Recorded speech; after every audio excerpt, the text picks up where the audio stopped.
बच्चों हमारी poem continue है hawk roosting which is written by Ted हक्सर और हमने फर्स्ट पार्ट इसका कंप्लीट कर लिया है। बच्चों फर्स्ट पार्ट में मैंने आपको बताया था पोएम के बारे में, पोएट के बारे में और लिटरेरी डिवाइसेस के बारे में। तो सबसे पहले हम इसको रिकॉल करते हैं। हम टेड हक्सर की बात करते हैं तो हम क्या देखते हैं, टेड हक्सर जो हैं एक्चुअल में ये पशु पक्षी प्रेमी हैं और उनके बारे में लिखने के लिए बहुत ही उत्साहित रहते हैं और कई बार तो हम यह कह सकते हैं कि ये पर्सोनिफाई भी कर देते हैं। पशु पक्षियों को इस तरह से मोनोलॉग के रूप में हम सबके सामने रखते हैं, जैसे कि इस पोएम को रखा गया है। मोनोलॉग है ये, स्वगत कथन है ये। तो यहाँ पे हम क्या देखते हैं, हक्सर को कई सारे अवार्ड्स भी मिले हुए हैं। हक्सर जो हैं पोएम तो लिखते ही हैं, प्लस ये चिल्ड्रंस लिटरेचर भी लिख रहे हैं और बाकी अदर जो लिटरेचर पोर्शन है उन्हें भी यह कवर करते हैं। ये पोएट लॉरिएट रह चुके हैं टिल अप टू डेथ के समय तक ये पोएट लॉरिएट के रूप में काम कर रहे हैं। और अपने आप में पोएट लॉरिएट होना बच्चों, राष्ट्र कवि होना एक बहुत ही बड़ा सम्मान होता है, जिसमें हम सब क्या देखते हैं कि बहुत ही अच्छा व्यक्तित्व धारण किया हुआ जो व्यक्ति होता है, अपनी कलम से जिसने बहुत ही अच्छा कार्य किया हुआ होता है, वही पोएट लॉरिएट के रूप में चुना जाता है। हमने समरी पढ़ी थी इसकी फर्स्ट पार्ट में, तो हमने क्या बात की थी कि ये जो पोएम है ये हॉक के बारे में है। एक ऐसा हॉक जो कि गॉड की तरह पूरे संसार को ऊपर से देखता है। और हमने आपको एक बात और कही थी बच्चों कि गॉड जो है वो हम सबको रिप्रेजेंट कर रहे हैं। इट मीन्स हम कभी भी कोई भी काम करते हैं तो हमारी एक ही बात होती है कि कहीं कोई देख ना ले। और फिर अपनी मदर डांट के क्या कहती है, जब कोई नहीं देखता है ना तब गॉड देखता है। इसलिए हमें कभी भी किसी भी गलत काम को करने से बचना होगा। क्यों? क्योंकि अब ये जो आपकी एज है ना बच्चों, ये बहुत ही सेंसिटिव एज है। आप लोगों को ज़्यादा से ज़्यादा पढ़ाई की तरफ अपना रुझान करना है। क्यों? क्योंकि ये आपके भविष्य की नींव बन रही है। आप क्या बनेंगे यह चीज़ यहाँ पे इजीली आप कंपेयर करके देख सकते हैं। तो हम यहाँ पे हॉक की जो नज़रें हैं उसकी तरह हम चाहते हैं कि आप भी अपना माइंड रखें कि आपको अपनी बुक में कोई भी मैटर, कोई भी टॉपिक है वो इतना अच्छे से क्लियर होना चाहिए कि आप उसे इजीली ग्रेसअप कर सकें। अगर आपने बेकन का ऑफ स्टडीज़ ऐसे पढ़ा है तो आप खुद क्या देखेंगे कि हमें इंग्लिश क्यों पढ़ना चाहिए, हमें इंग्लिश में भी इंग्लिश लिटरेचर क्यों कवर करना चाहिए, मैथ्स क्यों करना चाहिए, what is the benefit of reading SST, what is the benefit of reading science. So lot of things are there. Mental ability अपना स्थान रखती है, रीजनिंग अपना स्थान रखती है। तो हर चीज़ को कवर करना पोएट ही हमें सिखा सकते हैं। और पोएट के द्वारा अगर हम बात करते हैं तो ये जो हॉक है इन्होंने भी हमें इस पोएम में बहुत कुछ सिखाया है। क्या सिखाया है कि अपने आप को हमेशा टॉप रखिए। जैसे कि ये हमेशा टॉप ऑफ द वर्ल्ड, पेड़ की सबसे ऊंची चोटी पे बैठ के पूरे संसार को देखते हैं और अपने नज़रिए से देखते हैं। तो इनका नज़रिया कैसा है ये भी मैंने आपको समरी में बताया था बच्चों कि सपने में भी इनका एक ही काम चलता था, killing and eating. It means किसको मारना है और किसको खाना है, और यही काम ये जगते हुए भी करते थे। लिटरेरी डिवाइसेस की हमने बात की थी बच्चों, तो हमने लिटरेरी डिवाइसेस के बारे में भी हमने क्या देखा कि यह जो पोएम है फ्री वर्स के रूप में लिखी गई है। इसमें ह्यूमन बीइंग एंड हॉक को कंपेयर करके उनकी जो थॉट्स है, फीलिंग्स है, उनको कंपेयर करके हमें बताया गया है। ये एक मोनोलॉग है, स्वगत कथन के रूप में इस पोएम को डेवलप किया गया है। So ready with me for the second part which is covering stanza explanation. जब हम स्टेंजा एक्सप्लेनेशन करते हैं तो मैंने आपको एक चीज़ बताई थी कि यह जो पोएम है यह 6 स्टेंजाज में है और एक स्टेंजा में 4 लाइन्स की जो रिदम है वह बन रही है। और मैंने आपको कहा फ्री वर्स में है तो कहीं पे भी आपको राइमिंग पैटर्न की जो बात है वह यहाँ पर नहीं मिलेगी। तो तैयार है मेरे साथ फर्स्ट स्टेंजा कवर करने के लिए बच्चों। सबसे पहले लाइन बाय लाइन हम इसको रीड आउट करेंगे। देखिए, I sit in the top of the wood, my eyes closed. आई यहाँ पे किसको रिप्रेजेंट कर रहा है? पहले तो हम इस चीज़ को क्लियर कर ले बच्चों। आई यहाँ पे रिप्रेजेंट कर रहा है हॉक को। हाँ, I is representing hawk here, first thing. Second, आई क्या कर रहे हैं यहाँ पे? वुड का मीनिंग है फॉरेस्ट एंड इट्स ट्रीज। समझ में आ रहा है? यहाँ पे आई हॉक के लिए है, वुड्स का मीनिंग हम आपको बता ही चुके हैं। तो जो हॉक है वो top of the would, it means पेड़ की सबसे ऊंची चोटी पे बैठे हैं और क्या कह रहे हैं? माई आईज क्लोज्ड, मेरी आंखें बंद है। Inaction, no falsifying dream. Inaction का अगर हम मीनिंग देखते हैं तो बोलते हैं एकदम स्टिल, शांत, बिना किसी हलचल के, एकदम शांत। Falsifying means something different. Falsifying dream it means हमेशा ऐसे सपने लेते रहना जिसमें मैं ईटिंग और किलिंग की ही बात करूं। तो यहाँ पे जो हॉक है वो क्या कह रहे हैं कि मैं एकदम शांत बैठा हूँ, एकदम शांत स्टिल पोजीशन में, पेड़ की सबसे टॉप जो टहनी है, ब्रांच है, वहाँ पे बैठा हूँ और मैंने अपनी आंखें बंद कर रही है। बट आंखें बंद करते वक्त भी मेरे जो ड्रीम्स हैं वो फॉल्सिफाइंग हो रहे हैं। वो मुझे कहीं ना कहीं किसी को किल करने का, कहीं ना कहीं किसी को ईट करने की ही बात कर रहे हैं। बिटवीन माई हुक्ड हेड, देखिए जो हॉक है उसका जो हेड है वो कैसा है? देखिए, हुक्ड हेड इट मीन्स इनकी जो चोंच होती है, इसका मीनिंग देखिए। Hooked head it means curved जो बीक होती है, घुमावदार चोंच जो होती है, उसे हुक्ड हेड कहा गया है। जबकि हुक्ड फीट किसको कहा गया? देखिए, hooked feet it means curved pause. जो पंजे होते हैं, आपने देखा होगा, चिड़िया है, कबूतर है, किसी भी चीज़, पक्षी की अगर हम बात करते हैं तो उनके जो पंजे होते हैं वो भी फोल्डिंग टाइप के, घुमावदार होते हैं।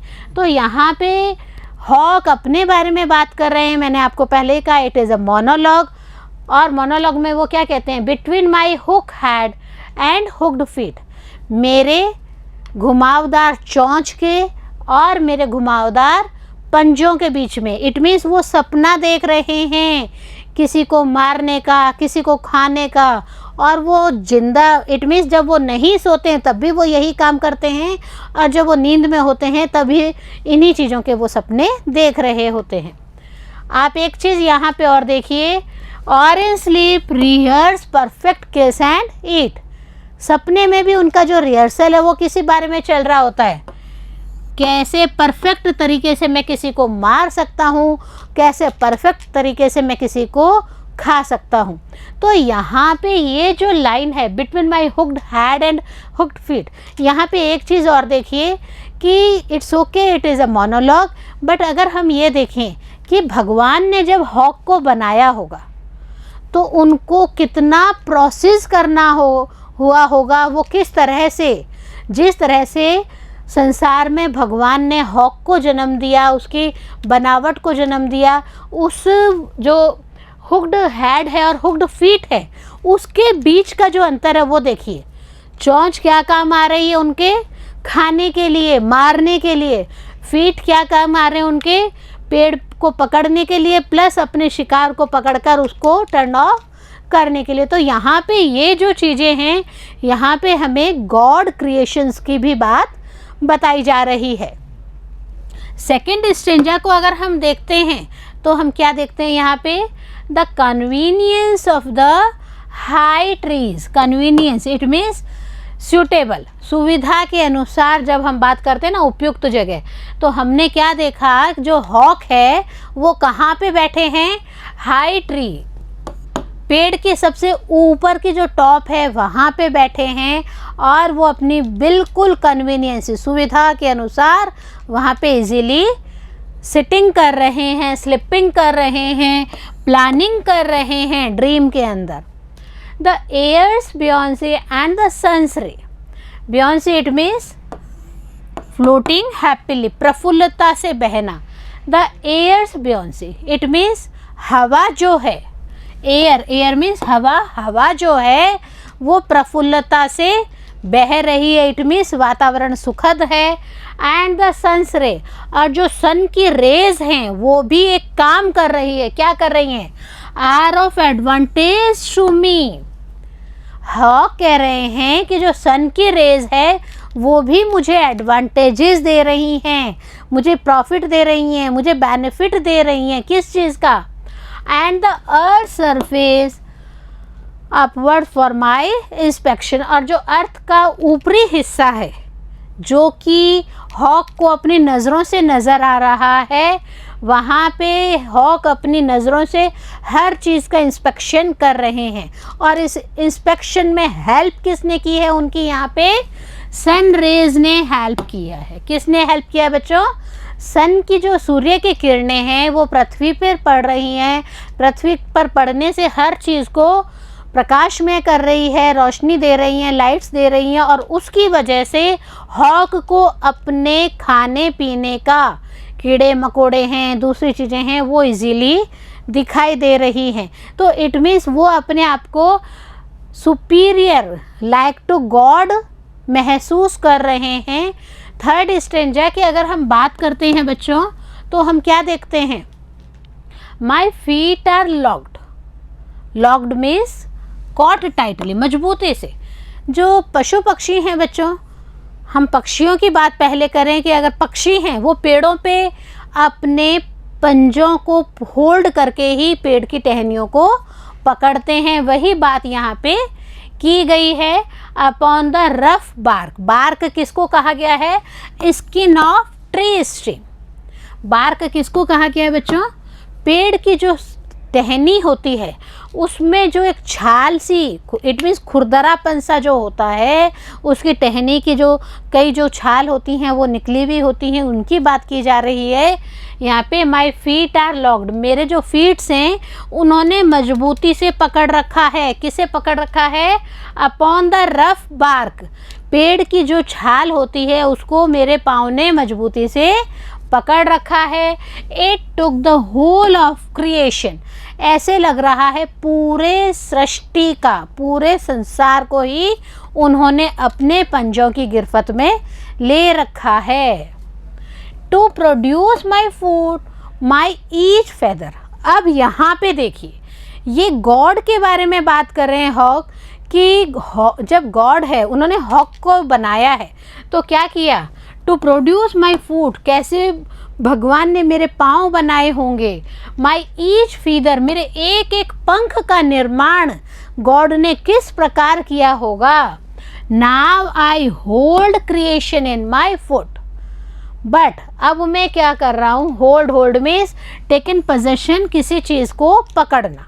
हमने आपको पहले भी बताया बच्चों कि जो हॉक है वो क्या करता है, वो अपने पाँव से किसी चीज़ को पकड़ लेता है, अपनी जो बीक है उससे किसी चीज़ को पकड़ के मजबूती से उसको टर्न करने में हेल्प करता है। तो यहाँ पे जो हॉक है वो क्या कह रहे हैं कि भगवान को तो मुझे बनाने में बहुत टाइम लगा होगा, उन्होंने मेरे पाँव बनाए होंगे, उन्होंने मेरे एक एक पंख को बनाया होगा, किस तरह से एक एक रूप को मेरे निखारा है गॉड ने। But now I hold creation in my foot, but अब मैं क्या कर रहा हूँ, गॉड के द्वारा जो अलग अलग क्रिएचर्स बनाए गए हैं उनको मैं मेरे फुट के ऊपर, मेरे पंजों में पकड़ के रखता हूँ। तो ये कितनी बड़ी बात कही है, कैसे एक हॉक का वर्णन किया जा रहा है हक के द्वारा। तो ये जो चीज़ें हैं ये अपने आप में बहुत ही अनोखी, बहुत ही अच्छी चीज़ है और हमें खुद को पता है।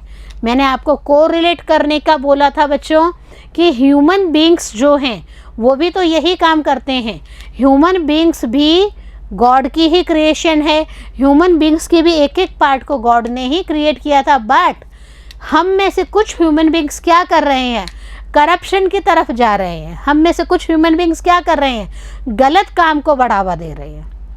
तो वही चीज़ यहाँ पे लास्ट लाइन देखिए, now I hold creation in my foot. तो ऐसे जो करप्ट पीपल हैं वो क्या कर रहे हैं, क्रिएशंस को अपनी फुट में, इट मीन्स अपने पंजे में दबाकर रखते हैं। इट मीन्स भ्रष्टाचार को बहुत ज़्यादा बढ़ावा देते हैं।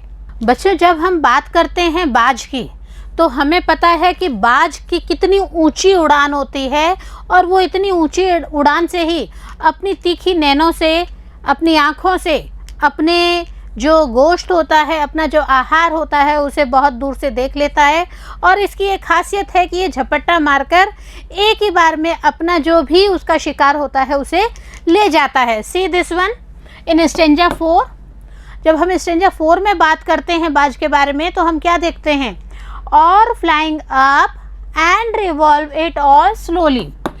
मैं हमेशा फ्लाइंग अप, इट मीन्स ऊंचा ऊंचा ऊंचा ही उड़ता रहता हूँ, और रिवॉल्व इट ऑल स्लोली। अगर आपने बाज को देखा है तो आपने देखा होगा कि उनका जो उड़ने का तरीका है वो ये राउंड राउंड करके उड़ते हैं। तो उनका ये जो रिवॉल्व करना, राउंड करना, मूव राउंड एंड राउंड, ऐसे करके वो अपने शिकार के ऊपर नज़र रखते हैं। And whenever they stared on the perch, they just take a pinch and eat that one. Okay, तो यही चीज़ जो बाज है, हॉक है, वह खुद कह रहे हैं, और fly up and revolve it all slowly. मैं बहुत ऊंचा उड़ता हूँ और राउंड राउंड, गोल गोल चक्कर लगाता हूँ। I kill where I please because it is all mine. सबसे बड़ी बात देखिए, हॉक क्या कह रहे हैं? आई किल, मैं उसका शिकार कर देता हूँ। वेयर आई प्लीज, जहाँ पे जैसा मुझे अपनी मनपसंद का खाना मिलता है, मैं उसका शिकार कर देता हूँ। Because it is all mine, क्योंकि वह सारा मेरा ही तो है। There is no sophistry my body, और किसी तरह का कुतर्क, इट मीन्स उनकी बॉडी से फाल्स आर्ग्यूमेंट कहीं पे भी नहीं झलक रहा है। उनकी बॉडी उनकी आँखों की तरह ही, हॉक की बात कर रहे हैं, बाज की बात कर रहे हैं, बाज की जो बॉडी है उनकी आँखों की तरह ही बहुत ही चौकन्नी अपने मूवमेंट्स को लेने में होती है। My manners are tearing off heads, और इनका जो मैनर है, मैनर इट मीन्स इनका जो नेचर है, बाज का क्या नेचर होता है? Tearing off heads, it means अपने शिकार को काट डालना, कुतर डालना और उसे खा लेना। तो बाज की जो बातें हैं उनको हमारे पोएट के द्वारा एक एक करके कहना, एक एक चीज़ को बताना, पर्सोनिफिकेशन करके कहना। मैंने आपको बताया ये मोनोलॉग है, तो मोनोलॉग में अपनी बात को रखना बहुत मायने रखता है, और इस तरीके से हॉक का वर्णन काबिले तारीफ है। सी इन दिस नेक्स्ट स्टेंजा, जब हम 5th स्टेंजा की बात करते हैं बच्चों, तो हम क्या देखते हैं? The allotment of death. यहाँ पे अलॉटमेंट कर दिया जाता है। अलॉटमेंट इट मीन्स आवंटन कर दिया जाता है। किसको, किसका आवंटन कर दिया जाता है? यहाँ पे जो बाज है वो अपने शिकार को डेथ दे देता है, मृत्यु प्रदान कर देता है। इट मीन्स जब उसका शिकार होता है उसकी नज़रों के सामने, तो वह उसे मार डालता है और टर्न करके उसे काट फाट करके छांट करके खा लेता है। For the one path of my flight is direct, और एक ही पाथ है जो कि बिल्कुल डायरेक्ट है। क्या है वो? Through the bones of the living, जो जिंदा लोग हैं उनकी हड्डियों तक पहुंच जाना। हड्डियों तक कब पहुंचेंगे? जब हॉक उनका शिकार करेंगे। तो हॉक की क्या हैबिट है हमें पता चल गया है। No arguments asserts my right. Arguments it means कहीं पे कोई भी गुस्से वाली विवाद या बहस की तो कहीं पे कोई गुंजाइश ही नहीं है। Asserts it means say something firmly, बलपूर्वक किसी भी बात को, ठोसतापूर्वक अपनी बात को रखना, इसमें सबसे बड़ी बात होती है। और क्या कहा है लास्ट में? देखिए, माई राइट, यही तो मेरा अधिकार है, यही तो मेरा राइट है। तो बाज जो है वो सीधा जिंदा लोगों को मार के उनकी बोन्स तक पहुंच जाता है। इट मीन्स उनको काट फाट के खा लेता है। और no argument asserts my right, और कोई भी बलपूर्वक विरोधाभास है, किसी भी तरह की बात है, वो बिल्कुल भी नहीं होने देते हैं। क्यों? क्योंकि उनमें जितना बल है अपने शिकार को पकड़कर मारने का, वो किसी में भी नहीं है, और यही उनका राइट भी है। बच्चों, हम एक लास्ट स्टेंजा इसका और कवर अप कर रहे हैं, जिसमें समअप करते हैं हम हमारी पोएट की बात को। देखिए, स्टेंजा 6 हम आपको पहले ही बता चुके हैं कि 4 लाइंस के 6 स्टेंजाज हैं इस पोयम में, और ये जो 6 स्टेंजाज हैं ये किसका वर्णन कर रहे हैं? हॉक का वर्णन कर रहे हैं, बाज का वर्णन कर रहे हैं। The sun is behind me, सूरज कहाँ पे है? सूरज मेरे बिहाइंड है। Nothing has change since I begin, और कुछ भी ज़्यादा परिवर्तन नहीं हुआ है जब से मैंने शुरुआत की थी। तो यहाँ पे बाज जो है, बाज का मुख्य काम क्या है? ऊंची उड़ानें रखना और ऊंची उड़ान से नीचे के ऑब्जर्वेशन करते रहना सूरज की रोशनी में, ताकि जैसे ही उसे अपना शिकार मिलता है वह उसको पकड़ लेता है और उसे अपना शिकार बना लेता है। My eyes has permitted no change, permitted means allowed, permitted means allowed. तो मेरी जो आँखें हैं किसी भी चेंज को अलाउड ही नहीं करती है। इट मीन्स कितने खतरनाक तरीके से ये बात बताई गई है। I am going to keep things like this, और मैं जो हूँ, मैं ज़िंदगी में अपनी चीज़ों को इसी तरह से ही रखता हूँ। हमने आपको स्टार्टिंग में बताया था बच्चों कि जो पोएट है वो संग में बात कर रहे हैं ह्यूमन बींग्स की। ह्यूमन बींग्स भी करप्शन में उलझ जाते हैं, और जब करप्शन में उलझते हैं तो करप्ट जो अधिकारी होता है उसका मेन टारगेट कौन होता है? उसका शिकार कौन होता है? ऐसे व्यक्ति जिनसे उनको काम पड़ता है।